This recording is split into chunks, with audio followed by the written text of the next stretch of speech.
tugas dan fungsi sesuai aturan ya, sesuai regulasi seperti itu. Nah, kalau pemimpin itu dia itu sifatnya dia itu seorang inovator. Jadi dia itu bisa lepas dari regulasi yang ada. Itu. Ya, dia tidak kaku dalam memandang regulasi. Dia justru nilai kembali regulasi-regulasi yang ada, apakah itu sudah maksudnya masih relevan atau tidak. Kalau tidak, dia merubah aturan tersebut. Dia mengembangkannya seperti itu. Jadi sifatnya dia itu inovator ya, inovatif sifatnya itu itu. Nah, kalau manajer itu ya dia itu tadi terpaku terhadap regulasi yang ada. Nah, itu ya perbedaannya ya. Nah, kalau yang kedua ini mempertanyakan bagaimana dan kapan ya. Nah, ini sifatnya itu jadi menerima dia ya, menerima ya tadi ya, menerima aturan-aturan yang ada. Jadi bagaimana menjalankan aturan tersebut dan kapan. Nah, itu. Nah, kalau pemimpin itu tadi dia kan mempertanyakan regulasi ada regulasinya dan mengapa seperti itu. Dari situ dia bisa menilai, bisa mengevaluasi regulasi-regulasi yang ada seperti itu. Ya tentu yang dimaksud regulasi di sini adalah organisasi tersebut, gitu kan yang dia pimpin. Nah, itu yang kedua. Yang ketiga itu fokus pada sistem, ya manajer itu ya pada keseluruhan organisasi berserta aturannya ya, seperti tugas dan fungsinya. Kalau pemimpin itu pada orang ya, fokusnya pada orang ya. Nah ini. Jadi fokus pada orang itu, jadi pemimpin itu yang bedanya dengan manajer itu, dia pemimpin itu dia itu sifatnya itu dia memperhatikan kebutuhan para pengikutnya, baik pada aspek kebutuhan karir dan intelektual itu. Jadi pemimpin itu memiliki sifat pemberdaya. Nah ini kan fokusnya pada aturan-aturan yang ada. Jadi si pengikut itu dituntut untuk menjalankan aturan yang sudah ada. Terserah apakah itu apa namanya tuh dia berkembang secara pengetahuan dan teknik ya, ataupun tidak gitu. Itu tidak menjadi pertimbangan seorang manajer seperti itu. Nah, berbeda kalau pemimpin itu dia paham betul mengenai kebutuhan para pengikutnya dari segi pengetahuan, ya knowledge atau pengetahuan teknik ya di lapangan ataupun peningkatan karir seperti itu. Nah itu ya yang ketiga ya menurut Benis. Nah yang keempat itu manajer itu memperbaiki yang ada. Kalau pemimpin itu membangun, beda ya, memperbaiki membangun ya, memperbaiki yang ada nih aturan-aturan yang ada, atau katakan dalam sistem kerja ada yang salah misalnya atau ada yang rusak, yaitu diperbaiki. Tapi kalau pemimpin itu dibangun, dikembangkan. Nah itu. Terus seorang manajer itu mengandalkan pada pengawasan, pemimpin menaruh kepercayaan, yaitu beda ya antara dia mengandalkan pada pengawasan dan pada kepercayaan ya. Itu. Yang ketujuh, perspektif jangka pendek, yang pemimpin jangka panjang ya. Kalau manajer itu lebih pada menerima status quo, pemimpin itu mencari tantangan status quo. Nah, yang 9, pandangan ke bawah, seorang manajer ya, itu cirinya pemimpin itu lebih pada pandangannya horizon dia. Manajer meniru, pemimpin yang memulai, manajer itu sifatnya menjadi prajurit yang baik, kalau pemimpin itu memiliki orang lain. Seperti itu. Nah, kalau manajer ini yaitu sifatnya fotokopi, kalau pemimpin itu asli. Nah, ini ya perbedaan manajer dan pemimpin ya. Seperti itu. Nah,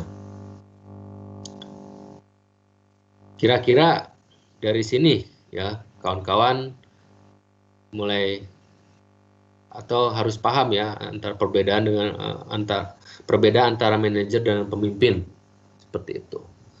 Nah, bisa jadi seorang pemimpin itu memiliki kemampuan manajerial,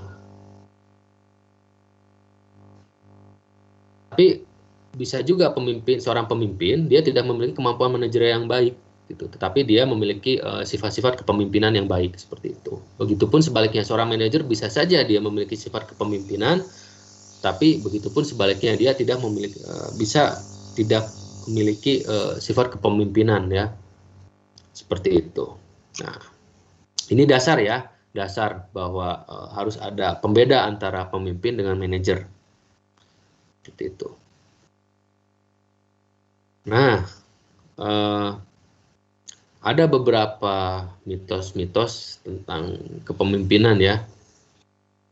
Jadi ini mitos-mitos itu suatu kepercayaan-kepercayaan yang tidak dapat dibuktikan secara ilmiah, seperti itu, mitos ya. Mungkin kawan-kawan pernah mendengar ini kalau di masyarakat kita itu istilahnya itu jangan duduk di depan pintu misalnya, karena berakibat tadi itu sulit jodoh misalnya. Itu mitos itu, yang dimana itu tidak bisa dibuktikan secara ilmiah seperti itu. Dan biasanya mitos itu berkembang pada masyarakat yang sifatnya itu masih tradisional ya.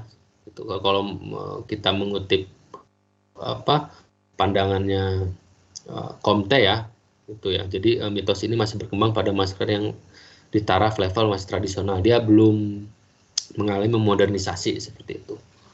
Nah, pada konteks kepemimpinan ternyata ada mitos-mitos ya yang berkembang di masyarakat dalam memahami kepemimpinan ya. Nah, yang pertama itu the birthright myth ya, atau mitos bahwa kepemimpinan itu dilahirkan. Jadi menurut pandangan ini atau mitos ini, jadi kepemimpinan itu diwariskan seperti itu. Jadi misalnya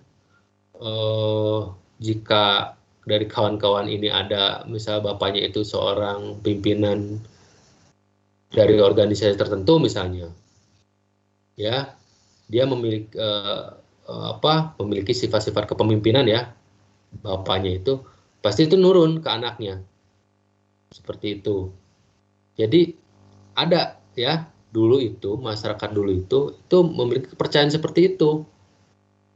Makanya dalam suksesi kepemimpinan itu melalui garis darah ya, turun temurun ya. Kita mengenal adanya model monarki ya, kerajaan. Nah, itu berasal dari mitos kepemimpinan ini ya, bahwa pemimpin itu dilahirkan ya. Jadi ada keterkaitan darah dengan baik leluhurnya atau ayah ibunya seperti itu. Nah, kalau dalam konsep kekuasaan Jawa, biasanya para pemimpin-pemimpin besar itu ya, dia itu mengkaitkan ya garis keturunannya itu dengan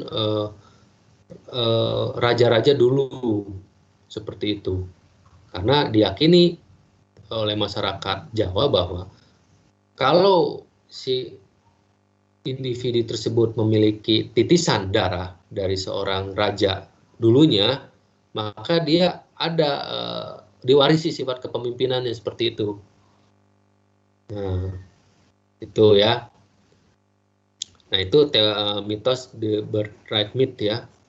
Itu yang pertama. Dan ini masih kuat ya, berakar di masyarakat kita ya, seperti itu, khususnya masyarakat Jawa ya. Jawa dan Sunda ya. Nah, yang bahkan the birthright myth itu mungkin ada ya pandangan dalam agama itu mungkin Syiah ya. Syiah kan jadi menganggap bahwa kepemimpinan itu ya harus dijalankan oleh keturunan Rasulullah seperti itu. Nah, itu sebenarnya masuk juga ke dalam mitos kepemimpinan, mitos-mitos kepemimpinan gitu. Tuh. Nah, yang selanjutnya yang kedua itu the for all season myth. Jadi maksudnya itu, jadi kalau atau seseorang itu berhasil dalam menjalankan kepemimpinannya di suatu organisasi tertentu, maka dia akan berhasil juga di organisasi lainnya atau di dalam situasi yang berbeda. Misalnya seperti ini. Saya contohkan, misalnya kalau seseorang itu berhasil dalam menjalankan bisnis ya dalam perusahaan tertentu, misalnya dia sukses sebagai CEO perusahaan mana gitu. Nah, dia kalau terpilih menjadi seorang kepala daerah, maka keberhasilannya itu akan menular saat dia itu nanti menjadi seorang kepala daerah. Seperti itu, karena dianggapnya karena berhasil di sektor tertentu, maka dia akan berhasil kembali di sektor lainnya, seperti itu. Misalnya dia berhasil memimpin di sektor swasta ya. Nah, setelah dia atau dia beralih memimpin di sektor lainnya, sektor pemerintahan misalnya, sektor publik, dia anggapnya dia akan berhasil juga seperti itu. Nah, itu mitos juga itu, seperti itu. Nah, kadang-kadang ya di masyarakat kita masih ada ya yang berpendapat seperti itu. Nah, yang ketiga itu the intensity myth. Jadi maksudnya bahwa seorang pemimpin itu harus lebih daripada yang lain ya, dari segi intelektual, segi pengetahuan, sifat seperti kebaikan, ketegasan, disiplinan itu ya. Jadi seorang pemimpin itu harus memiliki kelebihan-kelebihan dibandingkan yang lain. Nah, ini juga mitos juga, karena kembali lagi pemimpin itu adalah seorang manusia yang bisa saja salah, bisa juga benar, memiliki kelemahan-kelemahannya. Maka dari itu diperlukan pengikut-pengikut yang baik ya, pengikut yang memiliki kualitas seperti itu. Jadi mendukung, jadi menurut the intensity myth itu, jadi pemimpin yang berhasil itu, jadi organisasi itu akan berhasil jika dipimpin oleh seorang pemimpin yang memang memiliki kelebihan di antara pengikut yang lain, seperti itu. Memang benar, tetapi berhasilnya suatu organisasi itu tidak ditentukan oleh si pemimpin itu sendiri yang dianggapnya dia memiliki kelebihan di antara yang lain. Organisasi itu bisa berjalan atau bisa mencapai suatu tujuannya itu juga didukung oleh pengikut ya, kualitas pengikut, seperti itu. Jadi ini bisa dikatakan sebagai mitos juga ya, mitos ya. Jadi dianggapnya pemimpin itu serba lebih daripada yang lain, seperti itu. Padahal dalam kenyataannya tidak juga ya. Pemimpin itu masih memiliki kelemahan-kelemahan yang memang itu bisa diminimalisir kelemahan kepemimpinan itu dari pengikut-pengikutnya ya, seperti itu. Nah, ini atribut-atribut ya pada kepemimpinan ya. Jadi pemimpin itu harus memiliki kapasitas ya, prestasi, tanggung jawab, partisipasi, dan juga status ini.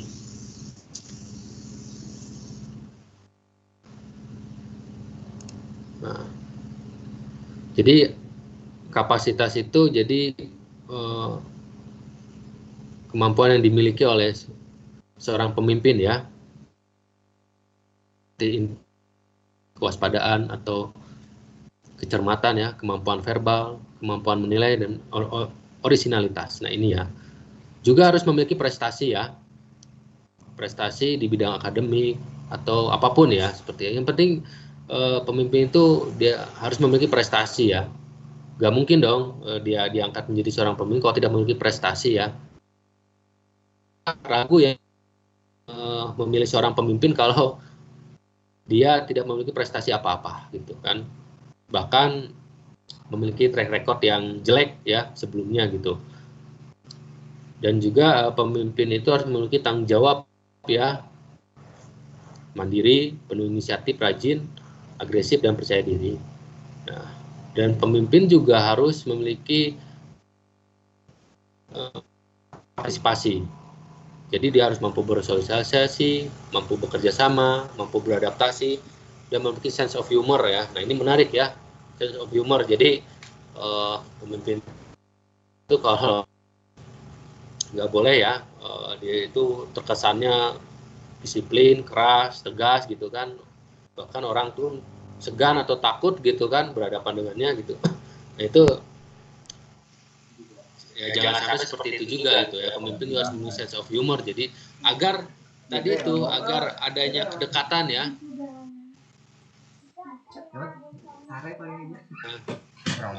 Orang itu memiliki apa ya, menampilkan dirinya itu keras, kaku, itu sulit orang itu untuk mendekat gitu kan. Tapi kalau misalnya orang itu memiliki sense of humor gitu atau sifat-sifat yang memang gak terlalu keras ya, kaku gitu, maka itu akan mudah orang itu untuk dekat seperti itu. Ya mungkin kawan-kawan bisa merasakan sendiri ya, antara misalnya kalau yang udah kawan-kawan sudah bekerja ya di suatu instansi tertentu atau aktif di organisasi tertentu, bisa membedakan tuh antara pemimpin yang terlalu kaku, terlalu tegas, keras gitu kan, dengan pemimpin yang tadi memiliki sense of humor tadi itu, fleksibel, yang nggak kaku gitu kan. Nah itu kira-kira lebih nyaman mana? Nah itu ya. Dan juga pemimpin itu harus memiliki status ya. Nah ini menurut saya ya status ini bisa, maksudnya ini kan pemimpin sebenarnya lebih pada pandangan sosial saja status itu kan. Tapi menurut saya yang penting itu ya tadi ya, dia memiliki kapasitas, prestasi, tanggung jawab dan partisipasi ya. Itu kalau status ya itu kadang-kala gini ya, bisa saja ya orang memiliki status sosial tinggi ya, tapi dia tidak memiliki atribut lainnya seperti kapasitas, prestasi, tanggung jawab, karakteristik partisipasi seperti itu ya. Misalnya dia lahir dari keluarga kaya raya misalnya, kalau menggunakan apa hanya berpedoman pada hanya menggunakan atribut status sebagai menilai kepemimpinan, ya itu memiliki kelemahan ya, karena apa, kalau setelah dia nanti menjadi pemimpin ya hanya mengandalkan atribut status gitu kan, tidak memiliki atribut lain ya, tadi akan mengalami kegagalan dalam penyelenggaraan proses kepemimpinan seperti itu. Intinya ya selain status juga harus memperhatikan kapasitas yang dimiliki, prestasi yang dimiliki, tanggung jawabnya ada nggak, dia memiliki sifat tanggung jawab dan juga ciri partisipasi seperti itu. Pemeragian IPA-nya kan. Nah, jadi kan kalau misalkan pemeragian IPA nggak ada. Nah ini ya. Bukan nggak ada sih. Jadi emang sedikit gitu. Dulu ya, mungkin kawan-kawan pernah mendengar Plato ya. Nah, ini Plato ini salah satu dari 3 Yunani ya, Plato. Jadi dia pernah membahas mengenai kepemimpinan ya. Jadi dia membedakan ya kepemimpinan dari lingkungan aktivitas kerjanya seperti itu.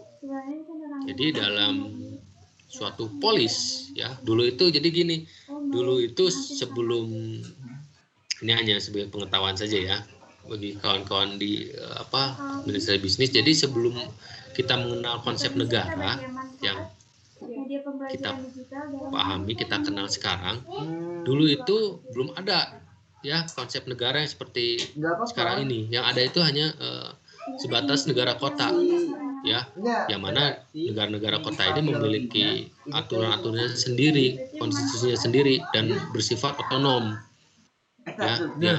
Jadi dia itu jadi memiliki pemerintahannya sendiri ya, seperti itu. Nah, di era polis tersebut ya, Plato itu jadi membagi 3 tipe kepemimpinan dalam suatu polis negara kota tersebut ya, yaitu yang pertama the philosopher statesman, kedua the military commander, dan ketiga the businessman. Nah, jadi the philosopher statesman menurut Plato ini adalah tipe pemimpin yang dibutuhkan untuk memiliki sifat yang bijak, dan juga dia itu cerdas, seperti itu. Nah, yang kedua itu the military commander. Jadi pemimpin ini dibutuhkan untuk mempertahankan negara dan melakukan penyerangan jika diperlukan. Jadi dia memiliki sifat seorang warrior, seorang petarung ya, seperti itu. Nah, yang ketiga, the businessman ya. Pemimpin tipe ini dibutuhkan untuk menyediakan dan memenuhi kebutuhan dasar rakyat atau warga negara. Nah, ini lebih mudahnya seorang pemimpin di bidang bisnis ya, gitu kan. Dalam mengusahakan suatu perusahaan ya, baik di bidang jasa, perdagangan ya, itu, ataupun bidang produksi ya, gitu. Nah, ini intinya dia di bidang kepemimpinan di bidang bisnismen ya, seperti itu. Jadi pemimpin yang dikategorikan bisnismen seperti itu. Nah, menurut Plato jadi harus dibagi tugasnya gitu. Jadi menurut Plato nggak boleh tuh seorang pemimpin yang tipenya itu the businessman itu menduduki jabatan pemerintahan, baik itu kalau konteksnya di Indonesia kepala daerah maupun kepemimpinan seperti itu. Begitupun dalam sebaliknya, seorang pemimpin ya, di misalnya seorang pemimpin yang memiliki tipe philosopher statement ya, dia ahli di bidang kepemimpinan di pemerintahan gitu, dia nggak bisa kan bukan manfaatnya sektor yang kehidupan, manfaat video pembelajaran dia menjalankan aktivitas di bidang perniagaan atau perekonomian, perniagaan seperti itu, karena itu beda lingkungannya, beda aktivitas kerjanya seperti itu. Begitupun sebaliknya, pemimpin militer itu nggak bisa dia menjadi seorang pemimpin pemerintahan yang baik, begitupun menjadi seorang pemimpin dalam menjalankan suatu perusahaan swasta ya di bidang ekonomi seperti itu. Nah, itu ini menurut videonya tentang materi apa gitu ya. Memilahnya secara ketat. Video tentang kalau kita menggunakan cara pandang ini ya, kawan-kawan ya, kalau dalam pemilihan kepala daerah ya, kalau misalnya dulu dianya itu seorang misalnya berhasil track recordnya itu seorang bisnismen misalnya, kalau kita kaku menggunakan pandangan Plato, mungkin sudah kita coret itu, oh ini nggak bisa nih jadi seorang pemimpin di pemerintah nih, karena dia cocoknya ya sebagai pemimpin di perusahaan swasta seperti itu. Nah, begitupun kalau kita melihat ada seorang calon pemimpin dari dia dulunya itu bekas perwira tinggi militer misalnya, mencalonkan diri menjadi kepala daerah atau pemimpin nasional, presiden misalnya, sama gitu, kita tidak akan mempercayainya karena menurut Plato justru dia berhasil menjadi seorang pemimpin itu di bidang kemiliteran, bukan bidang pemerintahan seperti itu. Nah, begitupun sebaliknya gitu kan, dulunya seorang pemimpin pemerintahan, terus dia bergeser menjadi seorang pemimpin perusahaan swasta. Nah itu menurut Plato ya gak akan berhasil, karena pada dasarnya dia memiliki sifat yang cocok untuk menjadi seorang pemimpin pemerintahan seperti itu. Nah ini ya pembagian, karena menurut Plato dalam suatu polis ya, kalau kawan-kawan membuka filsafat pemikiran filsafat politik Plato, jadi dia membedakan ya termasuk namanya itu susunan masyarakat di suatu polis atas dasar pembagian kerja. Jadi dalam suatu polis itu ada yang bekerja sebagai apa gitu. Peneliti yang paling banyak siapa gitu. Pemerintahan, ada yang bekerja sebagai pemimpin militer, ada yang bekerja sebagai pemimpin perniagaan seperti itu. Jadi ada bidang pemerintahan atau politik, bidang militer, bidang perniagaan. Ya, ada 3 kelompok ya. Tentang unit belajar digital IPA itu. Meskipun enggak. Ini menurut Plato ya. Atau gimana ya? Nanti lagi gimana lanjutinnya gitu. Yang banyak meneliti itu siapa pertama gitu. Topiknya apa gitu. Nah, gimana? Jadi kan menceritakan.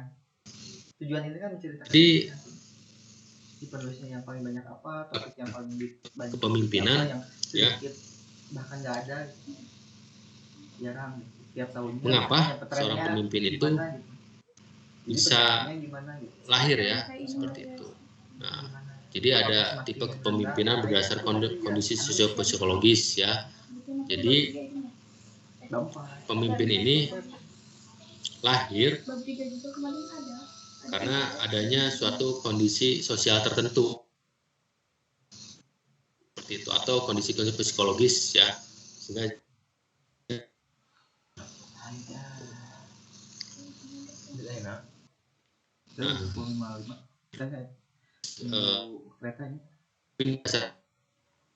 jadi ada.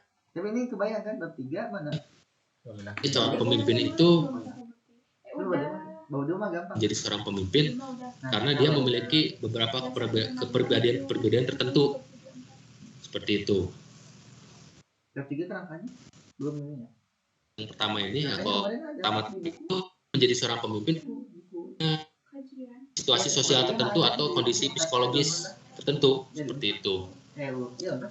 Seperti misalnya pemimpin perempuan ya, dia menjadi seorang pemimpin perempuan di lingkungannya ya, karena memiliki kondisi psikologis tertentu ya, sebagai seorang perempuan seperti itu ya, tentu berbeda dengan kondisi psikologis dengan laki-laki seperti itu.